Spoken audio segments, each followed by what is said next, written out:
في أحد الاستشارات لمراجعة القنوات كان في واحد بيعمل صنعة رائعة جدا، وهي إن هو بيصور نفسه وبيركب سيراميك حوائط وأرضيات، وبيتعب جدا في محتواه. وأنا شفت القناة بتاعته وفعلا شيء رائع وعجبني جدا، وعنده تقريبا فوق ال 500 فيديو، لكن عدد المشتركين اللي عنده للأسف هم 2000 مشترك بس.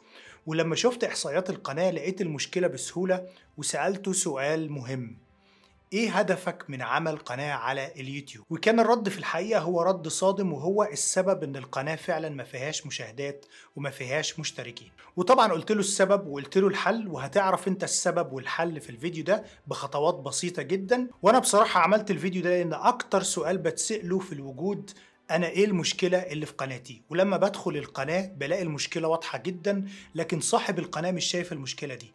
طيب ايه السبب؟ لان هو صاحب القناة على طول بيشوفها، فمش هيقدر يعرف المشكلة. والحاجة التانية لاننا دايما ما بنحبش نفكر في المشاكل اللي عندنا، دايما عايزين الدنيا سهلة. فكل الكلام ده ان شاء الله هنغطيه بسهولة جدا في 3 خطوات بسيطة تقدر تعرف المشكلة في قناتك، وان شاء الله تقدر تحلها. وهسيب لك روابط مهمة جدا مكملة للفيديو ده، يا ريت تشوفها. انترو سريع وهندخل في الشرح على طول.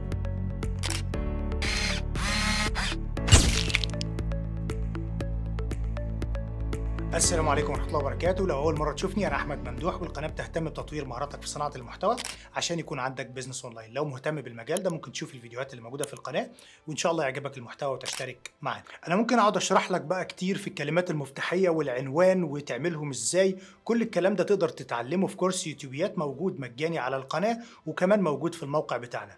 لكن الأهم من ده إزاي تعرف المشكلة اللي موجودة في قناتك. ركز معايا عشان الكلام الجاي ده مهم جدا. أول خطوة تتأكد إن أنت بتنشر فيديوهاتك في وقت صح. يعني إيه؟ هو في وقت غلط لنشر الفيديوهات؟ أيوة، في وقت غلط لنشر الفيديوهات.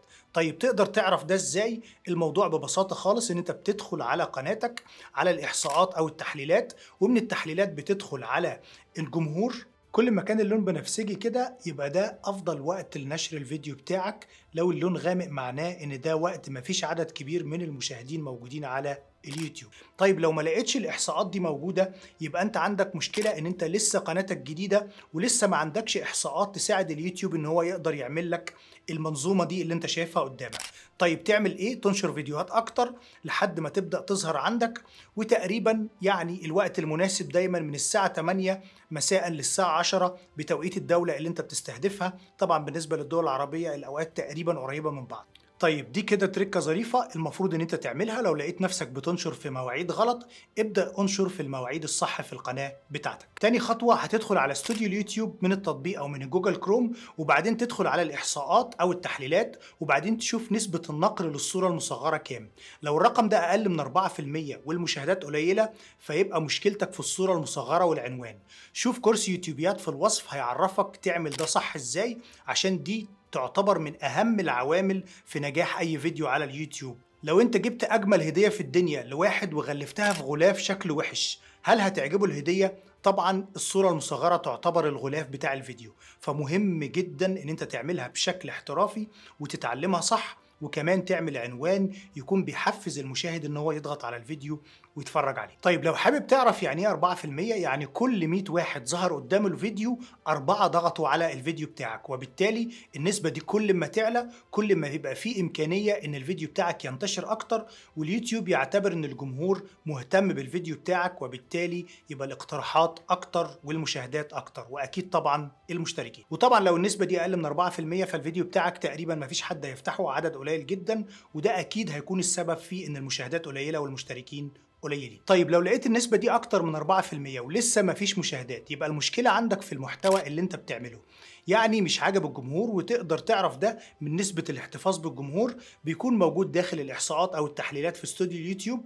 وبعدين تدخل على المحتوى وتشوف متوسط مدة المشاهدة قد إيه. لو لقيتها أقل من 10%، أقل من 15%، يبقى المشكلة عندك في المحتوى، إن الجمهور ما بيقعدش وقت كافي على المحتوى بتاعك، وده مؤشر لليوتيوب إن المحتوى بتاعك غير مرغوب فيه على اليوتيوب، وبالتالي مش هيقترحه لناس تانية، وده طبعا اكيد هيخلي المشاهدات قليله جدا والمشتركين. طيب النسبه دي تعرفها ازاي بما ان هي بتكون رقم، يعني مثلا ممكن تكون 3 دقائق 4 دقائق؟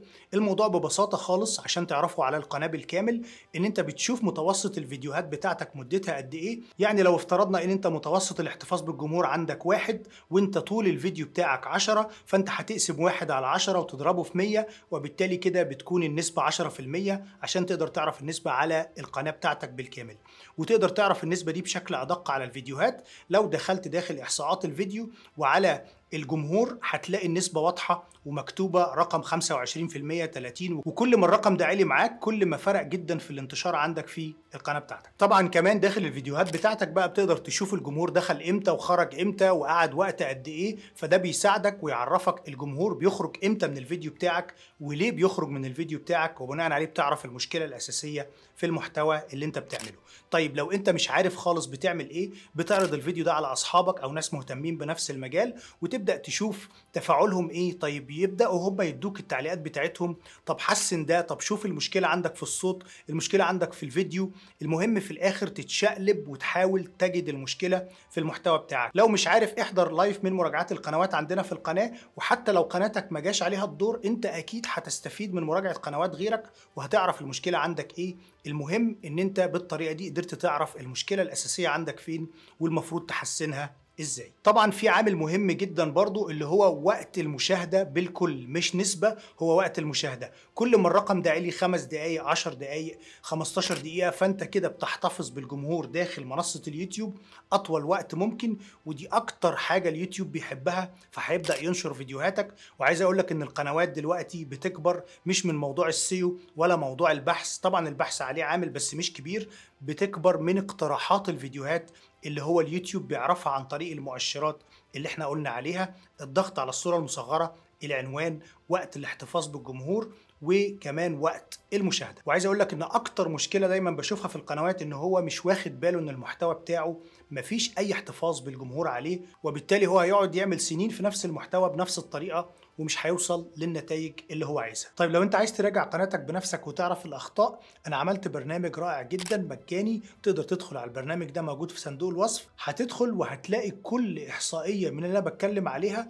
مشروحه في فيديو، وتجيبها ازاي من القناه بتاعتك، وبعدين تحط الاجابات بتاعتك، وهتلاقي في الاخر يجي لك ايميل يقيم لك القناه ويقول لك تعمل ايه بالظبط. اكيد انت عايز تعرف ايه مشكله صاحبنا اللي كان في اول الفيديو. طبعا لو انت معايا لحد هنا فانت اكيد استفدت، يا ريت تعمل لايك وتشترك، ده هيفيدنا ومش هيضرك. المشكله الاساسيه في قناته ان هو كان هدفه ان هو يعلم الناس ازاي تركب سيراميك زيه، فسالته سؤال مهم: كم واحد ممكن تتوقع يكون موجود على اليوتيوب عايز يتعلم مهنه السيراميك عن طريق فيديوهات اليوتيوب؟ بصراحة هو معرفش يجاوب، وطبعا الإجابة كانت واضحة جدا: عدد قليل جدا عايز يتعلم المهنة دي. الحل ببساطة إن أنا قلت له تعمل نفس المحتوى بس تعرف المتابعين إيه أفضل ألوان للسيراميك وأسعار وأماكن الشراء والتكلفة وحساب المساحات والكميات، وده خلاه يستهدف شريحة أكبر بكتير من الشريحة اللي هو كان بيستهدفها في البداية. وكمان ممكن يسوق للتجار اللي هو أصلا بيعرض منتجاتهم وأسعارهم في القناة بتاعته، فهو كده بدل ما كان بيدور على مشاهدات أصبح عنده بيزنس متكامل، وكمان أصبح عنده شريحة أكبر من الجمهور بدل ما هو كان بيستهدف عدد قليل جدا على اليوتيوب.